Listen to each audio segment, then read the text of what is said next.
Hello and welcome to the corner of Morris and Queen Street. This is the Atlantic News Podcast. My name is Chris Green. I'm the owner of Atlantic News. And for those of you that don't know, we're not a news television station, but we are the last remaining newsstand in town. And this podcast is meant to have conversations with interesting Haligonians. So we're starting with the District 7 candidates, all 6 of the candidates. And hopefully you'll find this interesting, and this will get you to go out and vote. So we're having this conversation in the morning, Wednesday morning, October 9th. The online voting started yesterday. Online voting here in the HRM is between October 8th and October 19th.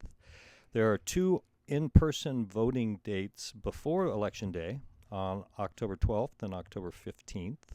And Election Day, October 19th, the polls open throughout HRM 8 a.m. and they're open until 7 p.m. I will post the links that the city provides on our YouTube channel if you need information, but please go out and vote. Excuse me. And with that, I'd like to welcome Andrea Hilchie-Pye to our studios here. Welcome, Andrea. Thank you, Chris. Thanks for having me. Yeah, It's been fun. Oh, well, thank you. And I laugh when I say studios because if you could see where we are, we're in the back office of the store. But these are our studios. That's great. So Andrea, we when we talk to authors here, the first question we ask them is, what is your book about? So my question for you is, what is your candidacy about? Right. So for me, the most important thing and why I'm running is people are not being heard. They're not being engaged in the decisions that affect them.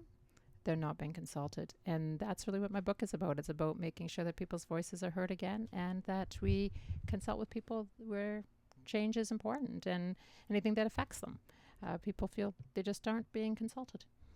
Nice. Well, thank you. We will get into what those voices are and what are the ones that are being heard and not heard. But first, a little bit about you. What is your background? What brings you to this place? Sure. So my background is varied. So I'll start with my education. So I have my BSc, BCom, and Masters in Health Administration from Dalhousie. I have just recently completed a certificate in healthcare executive, which took me 2 years to do, and I just finished that in March. So it's been something I've wanted to do a long time. So I come from a big picture public health, population health perspective. So looking at housing, looking at income, looking at equity, those are the factors that I bring to the table. And from my experience working in community forever, this is basically what I bring to the table. Oh, nice. Well, thank you. So, what do you think your experiences in the healthcare industry? How will that help you be effective as a counselor? Sure. So, let's start from when I finished my master's in health administration. I got my political bug. My ex-husband at the time had just gotten a job, and we moved to Austin, Texas. And so, through navigating through networking, I was able to work with the Center for Policy Alternatives, and it was Camille Miller, on what does it mean for communities to be healthy. And I volunteered on a big project that they did. And from that, I met, she said a friend of hers wanted someone to run her capital office. So that's what really got me the political bug, and that was in 2001. And so I met Dr. Bob and Jean, his wife, and they hired me to run their capital office for the upcoming 77th legislative session. And there were more ways to kill a bill, so I had to learn very quickly how to make sure bills would get passed. And one of the bills that I'm most proud of is that one of our committees that we sat on was the Health and Human Services Committee. And they wanted to look at cutting something called temporary assistance to needy families, which is bridge funding when people are getting off welfare. But they're still trying to get off welfare, so they still need a little bit of help and support to be sustaining and self-sustaining. And they wanted to cut that funding. So I worked tirelessly with Democrats, even Republicans that would be supportive, and both senators and representatives, and we were able to secure it. And so that was a very strong success story, and that's basically how I said, I want to do this, and I want to bring it home to Halifax, and I want to be able to make the same differences. Nice, nice. And so that work was not federal politics in the U.S., but state politics. That's So correct. Yeah. similar to what a councilor would do in Halifax, I imagine. You're Yeah. looking at local issues, aren't That's you? right. You're looking Yes. at local issues. And then when I did come back, I mean, we were only there after 9/11, we moved back and I started my own consulting business. My youngest had just been born. So when he was 3 months, I started a healthcare consulting business. And one of the projects that I'm most passionate about here was working with First Nations living off reserve in Halifax. I worked with the Mi'kmaq Friendship Center and there were 4 of us and we basically had wonderful conversations with community and really finding out what does health mean to them. And so so it wasn't what you think at all. It's really what we talk about at community level and in the city. It's housing, it's food security, it's transportation and the barriers that prevent people from being able to get places, which are all the things that the city does. And so we actually work together and really listen to the voices of what we heard from those living off reserve. And we came up and validated it on the land at the Dingle. We brought all the community members out there and we created a medicine reel as a framework to help guide this. And so this is what community really means. It's about empowering the people to make sure their voices are heard and to actually drive that change.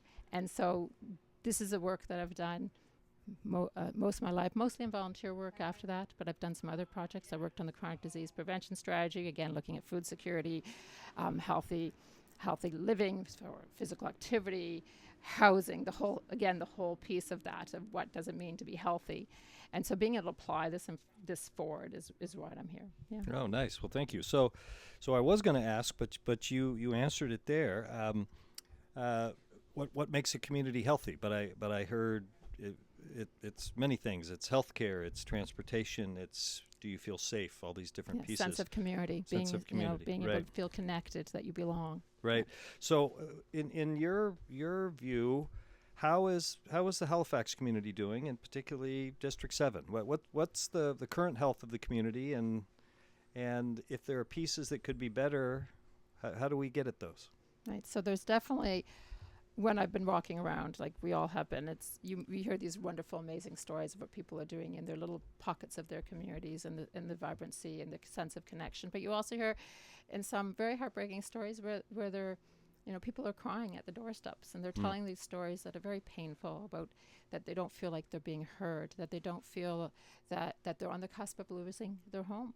They've done everything right their whole life and they've worked hard as a nurse or a teacher and they put money away, but because of where they are, they're close to almost losing their own place. And I've had that a few times, and I've talked to folks that are homeless or just experiencing housing insecurity. And so we have a very diverse group here of people who are doing well and people who are also struggling. And it's being able to have everyone's voices heard and finding that common way to help all of us succeed together.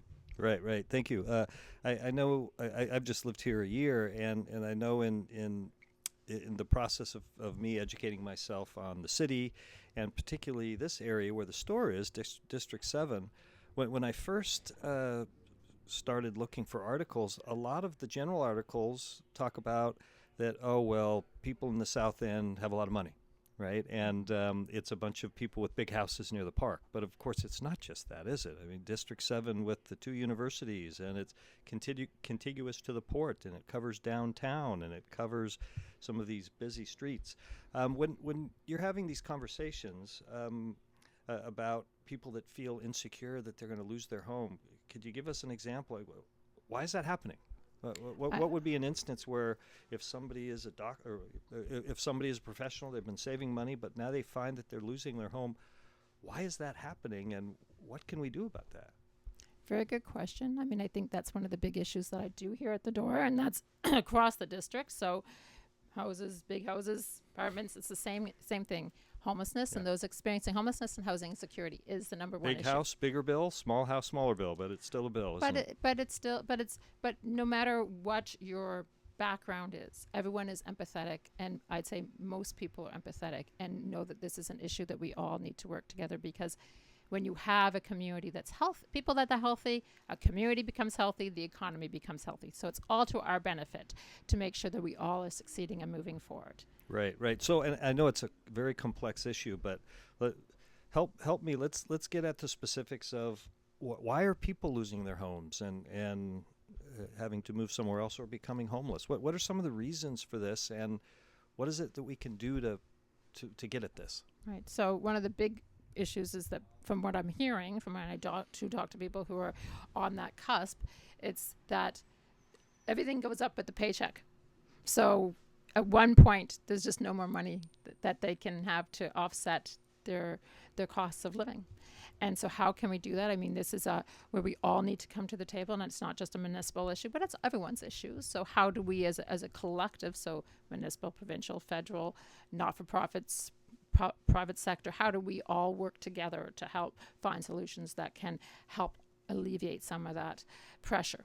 And so there could be different things that we can apply. So if we look at having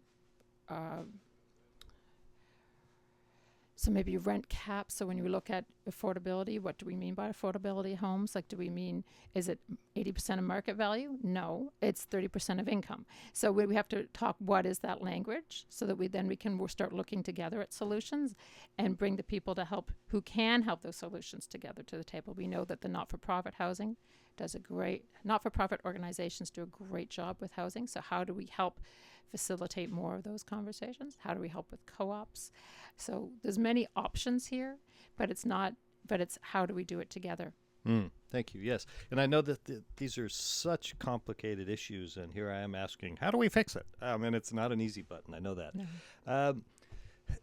What about the relationship between investors that are building buildings, and they're doing this for a profit, and there's nothing wrong with this? People go into this profession, and they're providing housing.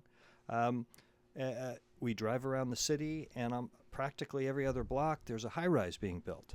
But then on the other hand, we have homeless people. What is the relationship here with providing affordable housing, but doing in such a way that we give incentives for builders and developers to continue to build all sorts of spaces, but to help with the affordability piece? Sorry, that was a very long question, but really the kernel of it is, how do we set up this relationship between the council and capitalist investors so that we're working together? Again, it's bringing people to the table and figuring out where they come from. So there's obviously a disconnect in that relationship. So it's figuring out, what can we do? I mean, we too look at some great models that do work, where the most recent Y model, where there's been housing that's been built with a private company. What's the name of the model? It's the YW or YMCA. It's just been recently. It was a recent model that just came out. Okay. And they just launched it. And so. And just briefly, what is that model? What's the idea? So it was basically, it was a partnership between a nonprofit organization and a private company, and they actually help facilitate housing. So building a housing model that would work. I see. So that's one success story. It's been in the news recently. Another success story that I do hear is that there are other ways that we can look at keeping, innovative ways to keep rent low. There is one person I talked to in his buildings. He has a partnership with I don't know whether it's TELUS or somewhere. So by having that kind of offset, it keeps the rent low by having So there's creative ways that people are looking at being able to offset rent to keep it affordable for folks. You have, of course, again, go back to the co-ops. So looking at are there land pieces that can be used, or where a co-op can come in and make that affordable. So there are different ways to look at it, but it's really comes back to the whole bringing people to the table, coming to the table with what you can bring and offer, and everyone will bring something different. Yes, nice, thank you.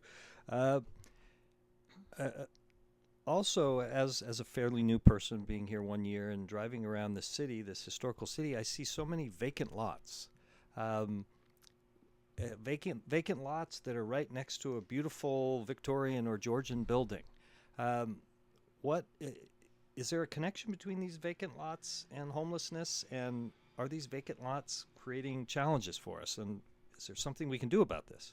Definitely. I've talked a lot at the doors about flipping that model so that it actually is more costly to have a vacant lot.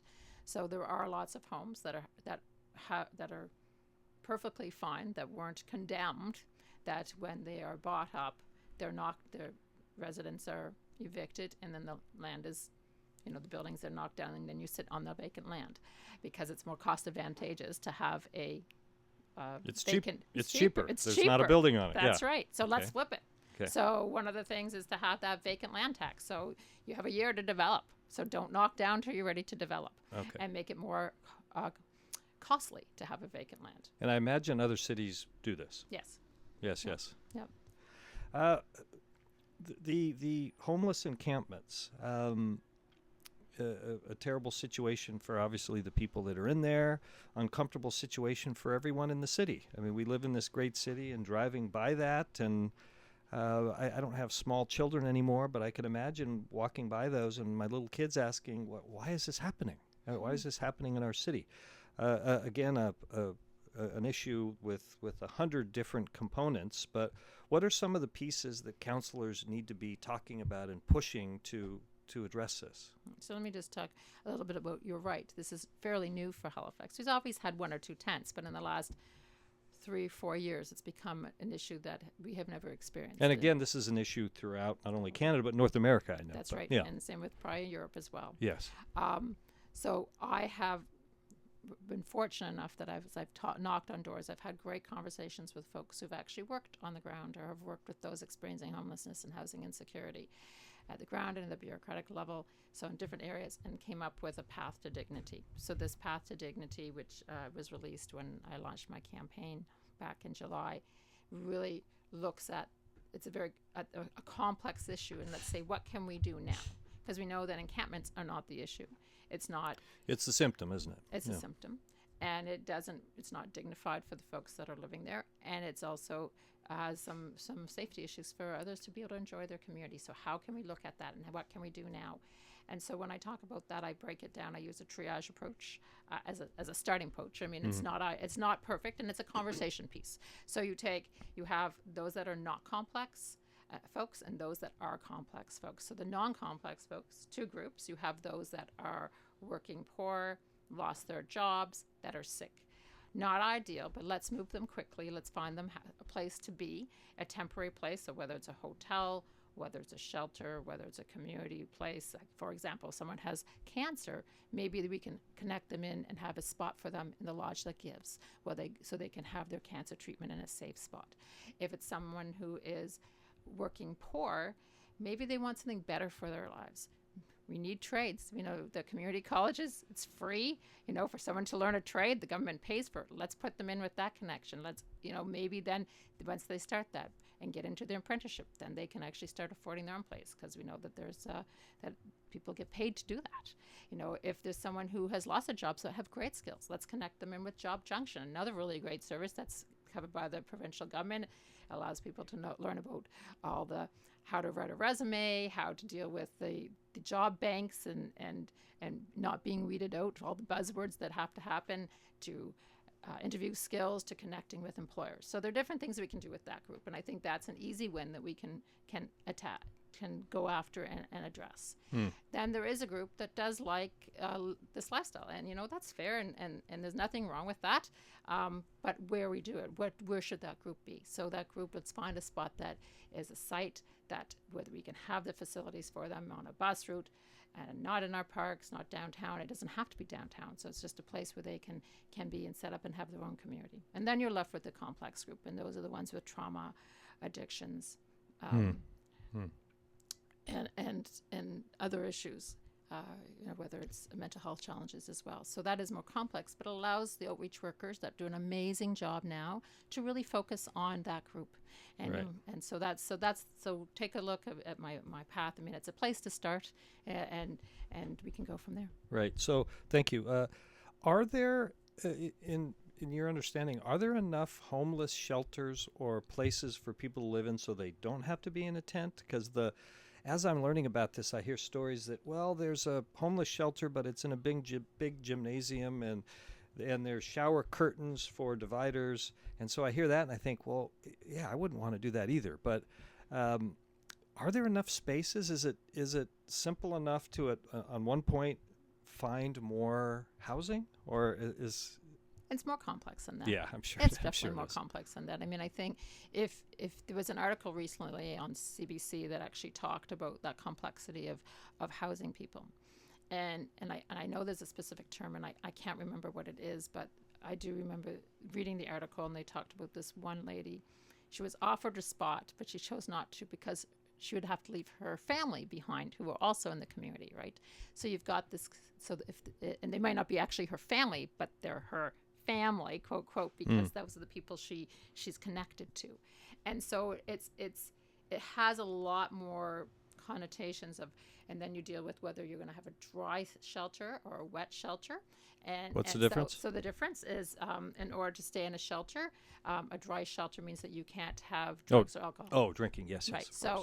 So that cuts off certain people from accessing it. So it's again looking at your population and figuring out what strategy works for the group, because not every group is going to fit if in the same, like it's putting a round hole in a square peg. You can't put everyone in the same way and have a one solution for everyone. So if there's someone who has a certain addiction and they need to be able to go to feed that addiction, then how we need to make sure that that shelter can accommodate that, so that they can stay safely in a spot. And so that's around the harm reduction approach. So there's a whole bunch of pieces to it. It's not so simple as Right. Get a space. From your understanding, does the city have the facilities, have the woman and manpower that work in social services that can do this work? Because I imagine this is not the job of a policeman or woman to come in and say, "What are you doing?" But are the resources there, or is this something that the city needs to spend money on or to shift money? Do you have a sense of that?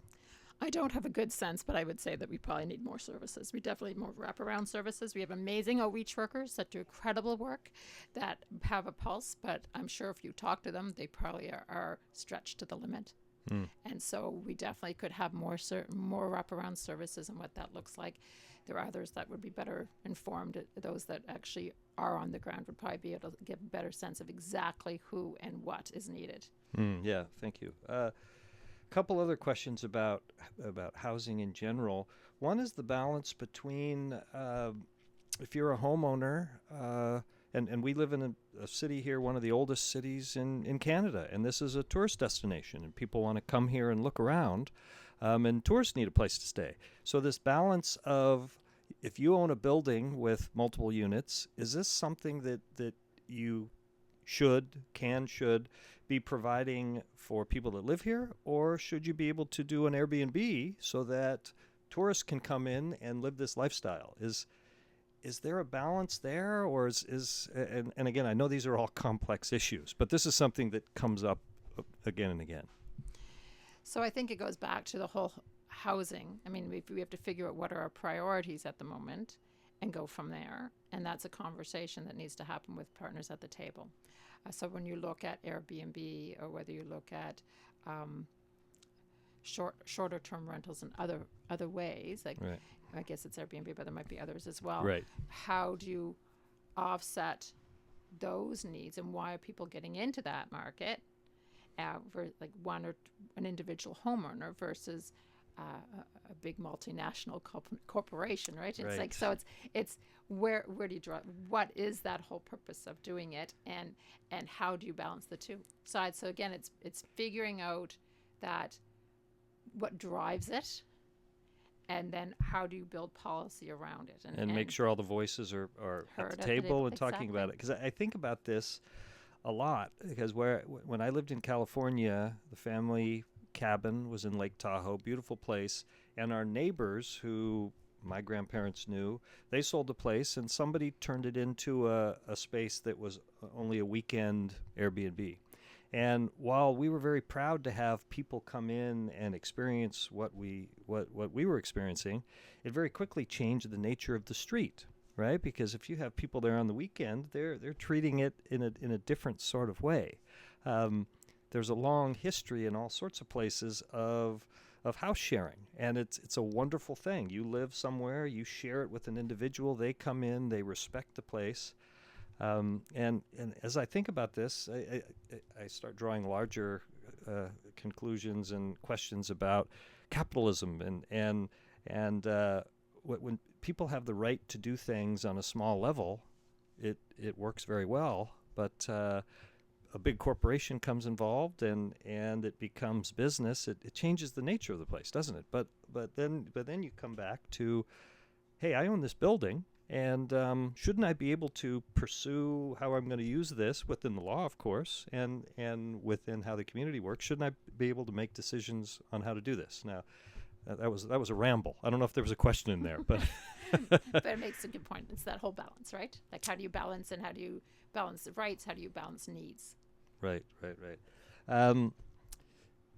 Public safety, and we hear over and over again that an issue in the election is police reform. What does that mean in Halifax to you, police reform?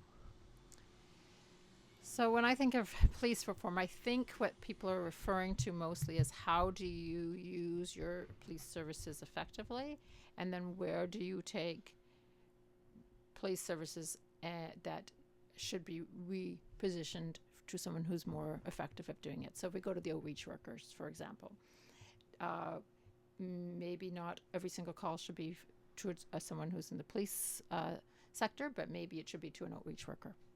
And so to me, that's what I think of as, like, it's more how do you realign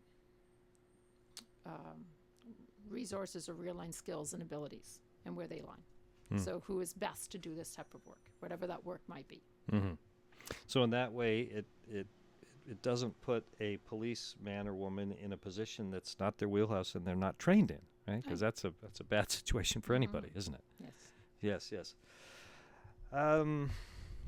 Transportation, the traffic that we sit in every day, and there are bikes on the roads, and some people think there should be more bikes on the roads. And then I hear others say, we will never be Copenhagen, so we can't do that. Buses, they sit in the traffic. Again, a multi-dimensional issue here. But what were as a counselor, what are some of the leverage points you feel that need to be at the forefront? So when you think leverage points, you mean which types of transportation we should be focusing on? Yeah. So where do we start with this this big one? Is it we have all these people moving here from all over the place. We're lucky for that. People want to live in this city. Right. But it appears that the infrastructure and the systems and the policies and the practices that make this city a good place aren't made for all these people coming in. Right. So what's our next step? So I have a background in change. And so one of the things that when I think about change and what I've learned from my background in change management, that is that you have to make a change the same or better than what people use now. So if you want to get people off the roads and out of their cars and into public transportation, that public transportation has to be the same or better than what they do now in their cars. It needs to be a good option. It needs to be a good option. Otherwise, people will get in their cars because it's the best option. So what's going to make more people get in buses? It has to be reliable, cost effective. It has to be easy to use. It has to be able to get them from A to B. And is our bus system doing that now, do we think? So from what I hear at the doors, no. People, they're not reliable. It's not easy to navigate. Now, I have just some people who say that it's pretty easy for them. They know when it comes, they know when it leaves. So there is a bit of disparity of who you talk to in the community. It depends on which routes they're on, right? Mm-hmm. But I think if we have so many people that are coming into our city for work, how do we make their commute easier? Because that'll have a huge impact on District 7 and alleviate the traffic here. And I know in these conversations you are running to be on the council. You're not on the council, and there are so I know that there are not built-in answers for these. I see that the integrated mobility plan that the council, the staff has been working on, the city's been working on. Good minds have thought about these things. The integrated mobility plan is 182 pages long. Do you have a sense of is there a way are there pieces in that we can take forward? And I'm not suggesting that you should have read all of these, but Oh, I did, but I don't remember it all. I've read a lot. We've all read a lot. yes, yeah. So the integrated mobility plan is very well thought out. It's very comprehensive in many ways. And a lot of these plans are very comprehensive and have a good foundation. I mean, the pieces that are missing, again, is that engagement piece with folks. Like, it's really missing about when you're thinking about putting these into practice. That piece is still missing. So what do you voices. mean? What do you mean the engagement piece? So what does that look like? Yeah, so it's really talking to people who are on the ground who are going to be affected by the change. So if, for example, we are talking about putting a new bus route, or we're going to reduce a lane of traffic somewhere, and we're going to put a bus route there, what kind of impact is that going to have for people who live on that street? And drive on that street, or Exactly. walk on the street, That's or right. ride their bike. Exactly. Yeah. Mm-hmm. So it's making sure that you think about those folks. I mean, recently, for example, one of the big things that has been in the news, I mean, I'll bring it up, bike lanes, it's a very contentious topic. Yes. You would have expected it to be so contentious because... Yeah, everybody likes bikes, right? Well, but it's, again, talking to the folks who are going to be impacted by a change. So there's a way to do bike lanes that makes sense. And then there's a way that has harmed, well, not harmed, or has been a barrier for folks. So those that are blind, it's a big issue that's just coming to the forefront. It was in the news recently about how the bike lanes did not consider their needs, and it makes it really hard for them to navigate. And at the doors, I've heard folks from people who are in disability, who have challenges, and how it still has it's an impact to them as well. So again, it's when you're doing something, you need to make sure that all the voices are heard. So it's not a yes or no, it's how do you do it so that the barriers and challenges are minimized. So what are ways, what would be something to hang our hat on, ways to do bike lanes the correct way? Make sure that the different sections connect. I understand, and this was before I was here, there was a big controversy over the bike lanes coming in. Was it the Cosgrove, along Oxford? There was a controversy about bringing in bike lanes. Just recently? Yes. Yes, so that was between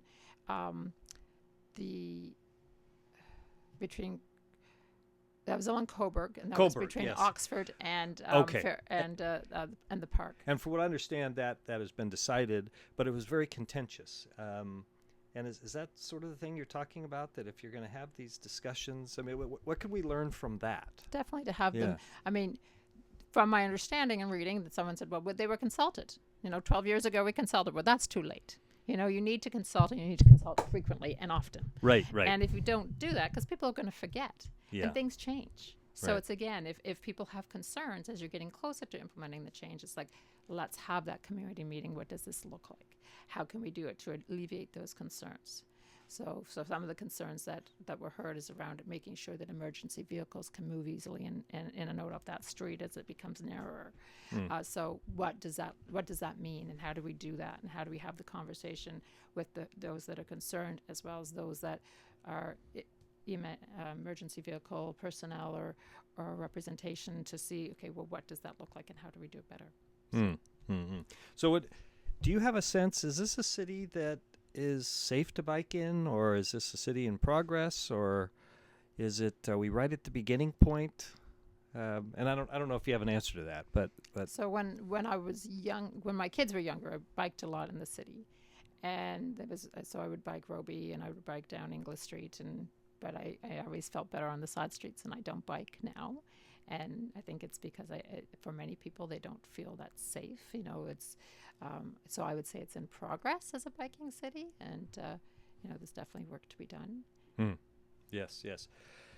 What about the number of vehicles? Is there anything that the council can do or facilitate conversations?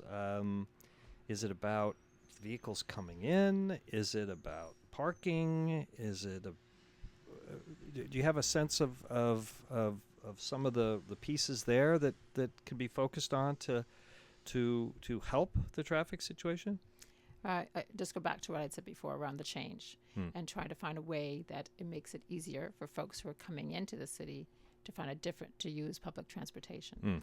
We have some major employers. We have the hospitals, we have the universities, we have government, we have large organizations that are down in the core. We have the ports that big trucks are bringing in containers practically right. every day. I understand that's going by people's houses oftentimes. Yes, I've heard that a lot, and the concerns there because of the noise and the pollution.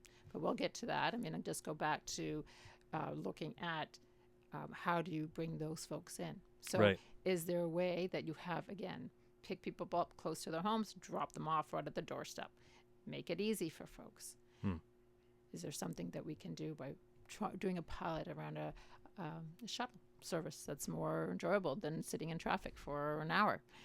Again, what can we do in the short term to kind of alleviate some of that congestion and get folks off the roads? Right. I know that oftentimes between 4 and 5 o'clock when I need to leave the store here and drive a very short distance over to Ombre on Oxford to pick up my wife and child, this fall the roads are packed. And if there was a shuttle that did a loop, boy, that one of us could get on that. And again, all it takes is money. But free rides everywhere downtown.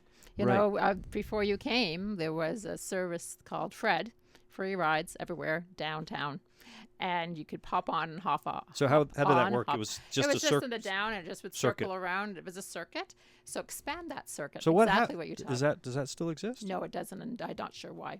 I don't know what happened with that. Wow. So that's we do good things and then we forget about it. That's right. The story of the Romans developing concrete, and then for the longest time civilization forgot how to do that. I mean, are we a little bit like that? We I don't know about that. So giving people incentives if they live in the suburbs or rural areas to get into the city in different ways. I imagine a large part of this discussion is in the regional plans. And another one of the big documents that was, I imagine, presented to you, the ongoing regional plan, phase 4 of it, from what I've seen, is 353 pages long. How does a counselor, let alone people in the community, figure out what's in there and what's the good stuff in there? Good people have spent a lot of time doing this work, but I imagine the answer is going to be communication. But how do we get to the point? How does a counselor get to the point where you have this 353-page document that has good stuff in it? How do we make sure that as many citizens know about this, and then it's implemented? Right. So with if you have an answer for that, we're going to carry you around. So a few things, I guess. So first of all, for me, one of the things in my current role, I've been, my last role that I did was I was a consultant, and for the last 3 years, so project management, change, business analyst, and one of the things I'd have to do is be able to take large documents like you were talking about, get through them quickly, learn quickly, figure out the key pieces, and then use those to move projects forward. Mm-hmm. So when you see when you learn quickly to how to take large documents and look for key things that need to be pulled out. Mm-hmm. So that gives you a starting point. It's not, you're going to miss something because it's on your eyes. Right. But then what you do, and which is one of the things that I have in my campaign launch in July, I want to create something called the Voices for District 7 committee. And so you would have a group of folks who are in the community, who have different expertise and knowledge that would come to the table. And so together we would be able to look through this together and say, okay, this is a key thing we need to get more information on. This works. So again, it's working together, and everyone would have a different lens to it. So it's that whole collaboration piece is really key. So when you look at how do you take such a big document, formulate it down, figure out the good, the bad, and the ugly, it's learning what to pick for from your perspective of what matters to your constituents, and looking for that on your first cut through, and then you bring that, and then I would bring that forward to the community. So it could be the Voices of District 7, say, is there anything that's missing in this that we need to make sure that we address? And then you bring it to the community as whole. So yes, it's that whole communication plan of how you bring that forward. So before you can vote on it, before you act on it, it's like, oh, this piece needs more. We need to dig deeper on this piece. Nice.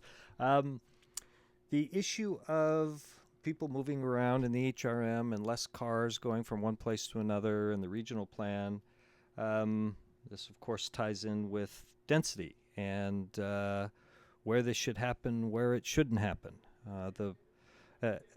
The whole accelerator fund debate was helpful for me as a new person to go and hear the discussions about this.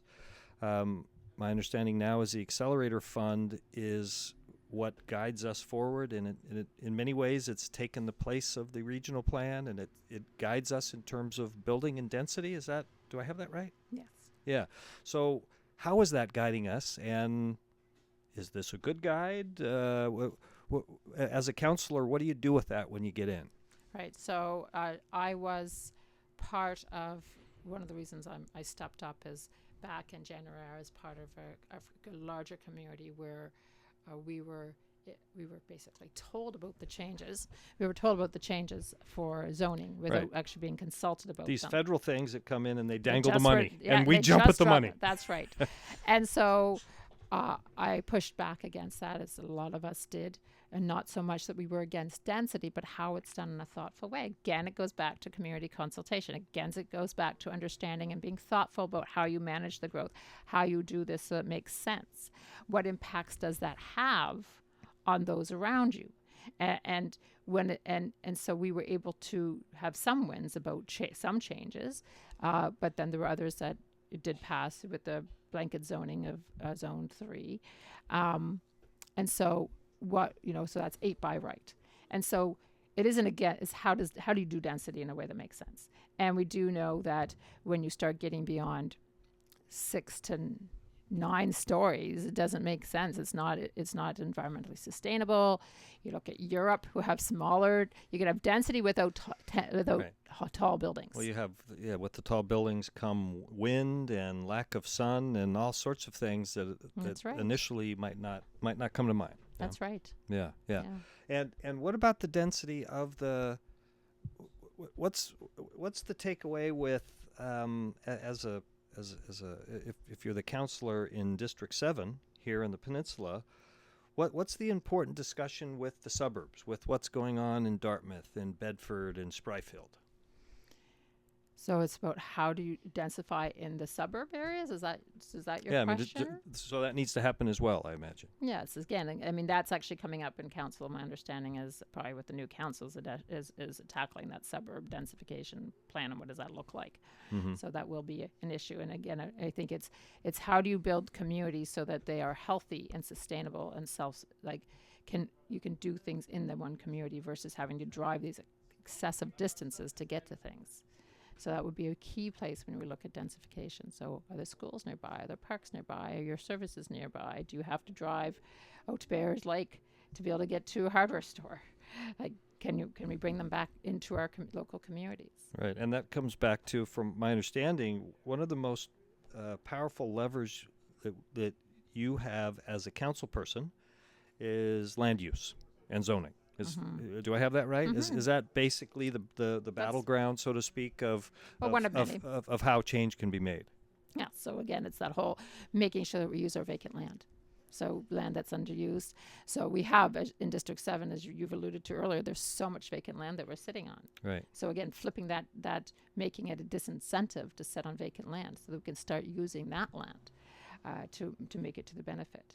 Another factor would be I've talked to one of the counselors, and he has for many years tried to get a ballpark that hasn't been used to have it be repurposed, but it's so slowed down in administrative burden. So how do we speed that process up? Because that could be another piece of land that could be used for housing to densify. Why do you need to have something new when there is land in Halifax Regional Municipality, including in District 7, that we should be focusing on first?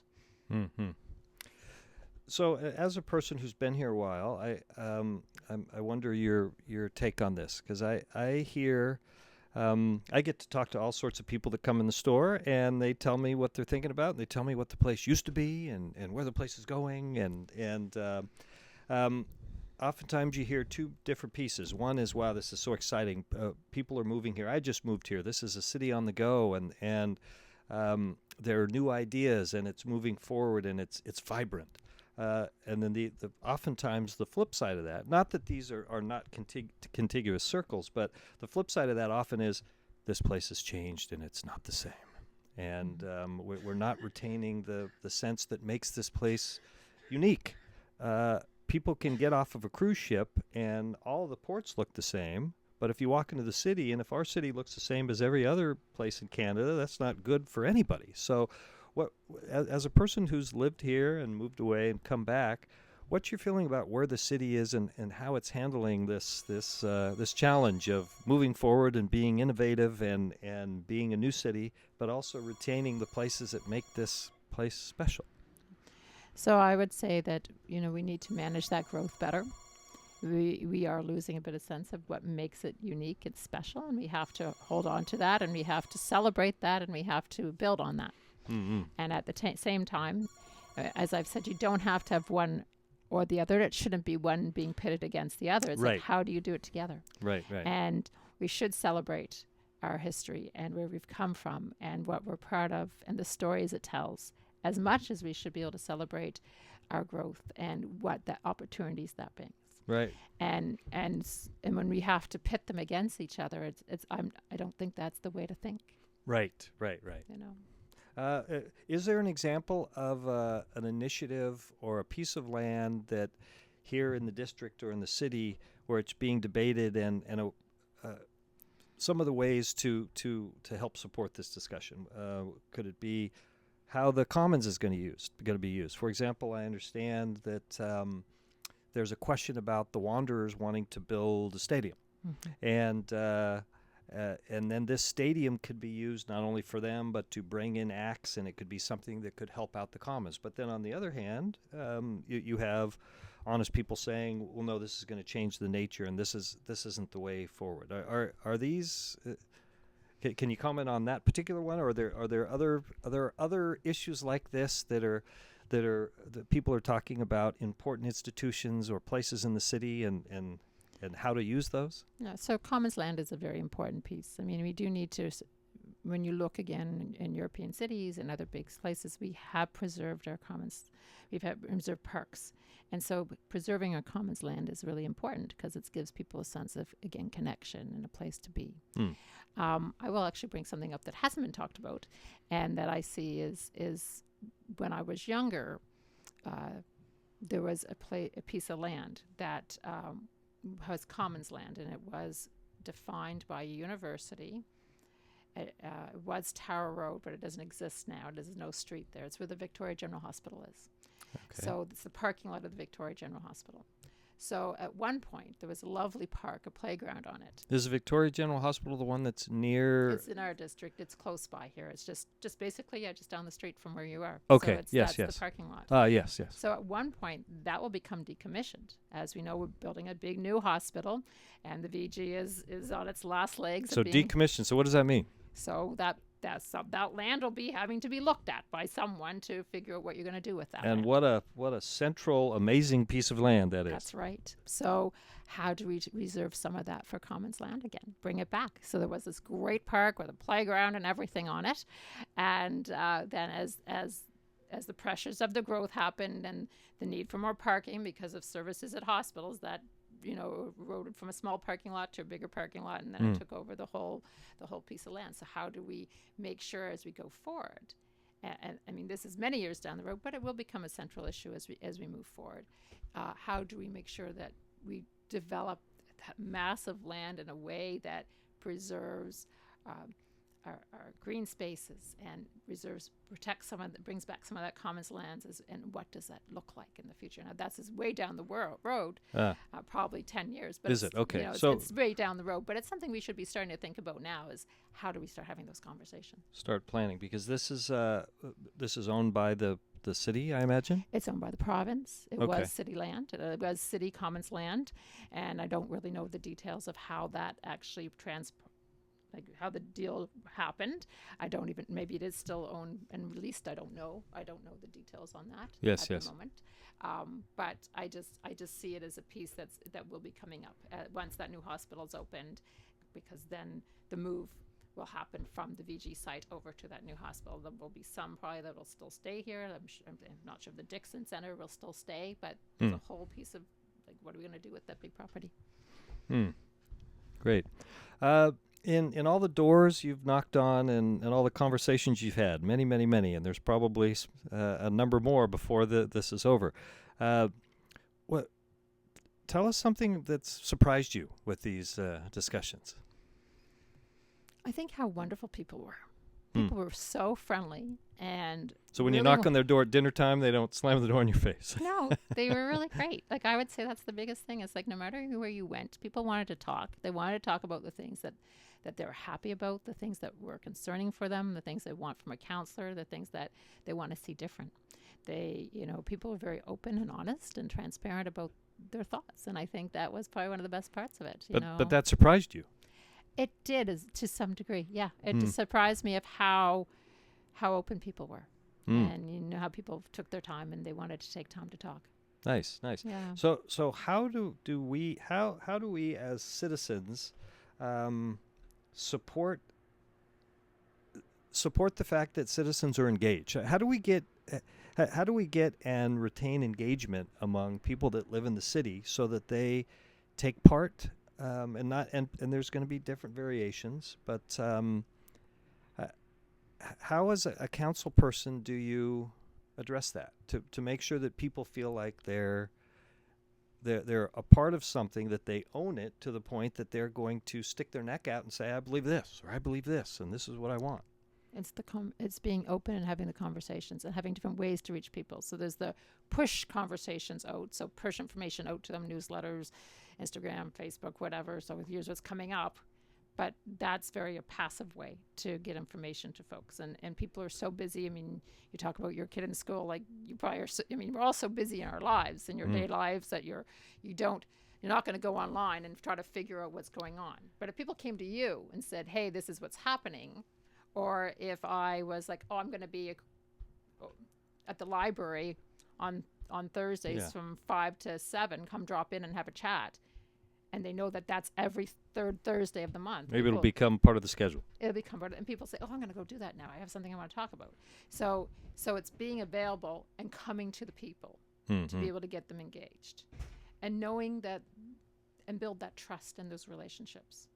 Because one of the things that you hear about on social media, some of the not so nice things that you get on social media is like, you're all politicians, you're all the same. Yes. It's like, none of us are politicians because we've all had previous lives, so we're not really all the same. So right, but that's that distrust and people feeling like they aren't listened to, like they're not valued, like their voices don't matter. So it's so important that as a counselor you go above and do what you can to build those relationships and find opportunities where people can come to you and you can go to people. So whether it's having a little community pop-up, street little party or a little park event, in the summer, it's like, I'll be in the park. Let's have like a little bit of fun, bring your kids, bubbles, whatever, have some something to eat. That always helps. That's right. Exactly. Like, so people can get to build that community. So it's different ways that you have to find ways to engage and piggyback on good work that's happening. So if acknowledge it, and be present to those events. Yes, thank you. So last question for you, and I know this is difficult because as candidates, there's not enough hours in the day, and you're talking to people. You don't have a lot of extra time to sit around and read for pleasure. I don't know, but read for pleasure or watch a show or see a movie. But what would be your recommendation of something you've read that is great, or and it doesn't have to be now. It could be one of your favorite books ever, but a something you've read, something you've watched on the small screen, something you've seen on the big screen, or a podcast. Just something that you can share with all of us. Like, wow, this was pretty cool. Oh, that's a good question. It has been a long time since I've read for pleasure. A long time. Having just completed my certificate in healthcare executive, I was reading a lot for that purpose. Could be something you've watched, heard, or read. That's a tough one. Right. Because my head is all on policy and talking to folks. But I guess something recently that I really enjoyed, there are some movies that I really love that are timeless pieces. Yeah. The English Patient, Chariots of Fire. Yeah, The English Patient. One of those examples of I love the book, and then I was so disappointed with the movie because it wasn't exactly like the book. But hey, Chris, that never happens, does it? No. I mean, I guess I go back to the classics. Like, those are classics. Yes, for me. yes. Yeah. I always go to my go-tos. Yeah, I know that's for somebody running for office, that is the worst question in the world. But when I listen to podcasts, I like to hear, and the point of these conversations is for people to get to know you, and so that's where it's coming from. Yeah. Right. So, I mean, I guess for me, I'm more active, so I would do. Yes. I would probably take my 3 of the 4 kids and my 2 students that are with me, and we would go play mini golf.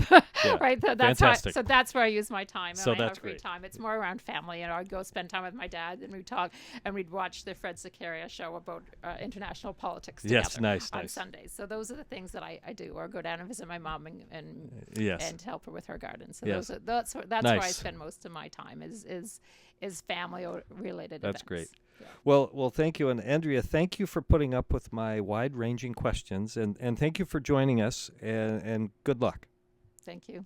Thanks for having me.